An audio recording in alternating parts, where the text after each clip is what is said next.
పశ్చిమ గోదావరి జిల్లా పాలకొల్లు పట్టణంలో పలు అభివృద్ధి పనులను మంత్రి నిమ్మల రామానాయుడు పరిశీలించారు. పట్టణంలో 27వ వార్డు క్రిస్టియన్ బరియల్ గ్రౌండ్, ముస్లిం షాదీఖానా, శెట్టిబలిజ కళ్యాణ మండప నిర్మాణం, టిట్కో గృహాలు, ప్రభుత్వ ఆసుపత్రి సుందరీకరణ, ఎన్టీఆర్ కళాక్షేత్రం, నారా చంద్రబాబు నాయుడు ఉద్యానవనం, అబ్దుల్ కలాం హెల్త్ పార్కు, చెరువుగట్టు పటిష్టత, తూర్పు కాపుల కళ్యాణ మండప ప్రగతిని, వాటికి సంబంధించిన పనులను పరిశీలించి సంబంధిత అధికారులకు పలు సూచనలు చేశారు. ఖర్చు చేసే ప్రతి రూపాయి ప్రజలకు ఉపయోగపడేలా అభివృద్ధి పనులతో ముందుకెళ్తున్నామని మంత్రి నిమ్మల అన్నారు.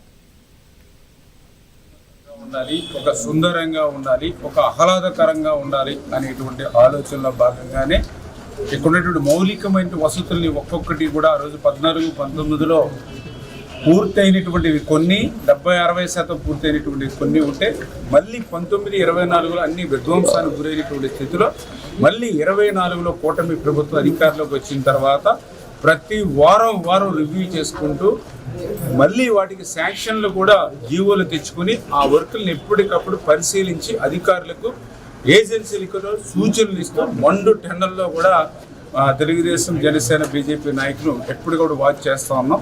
అందులో భాగంగానే ఈరోజు మన క్రిస్టియన్ బరియల్ గ్రౌండ్ కానీ, అదేవిధంగా ముస్లిం షాదీఖానా కానీ, డాక్టర్ బిఆర్ అంబేద్కర్ భవనానికి సంబంధించి అదనపు సదుపాయాలు కానీ, అదేవిధంగా గౌడ శెట్టిబలిజ భవనానికి సంబంధించి పట్టణం ఒక ఆరోగ్యవంతంగా ఉండాలి.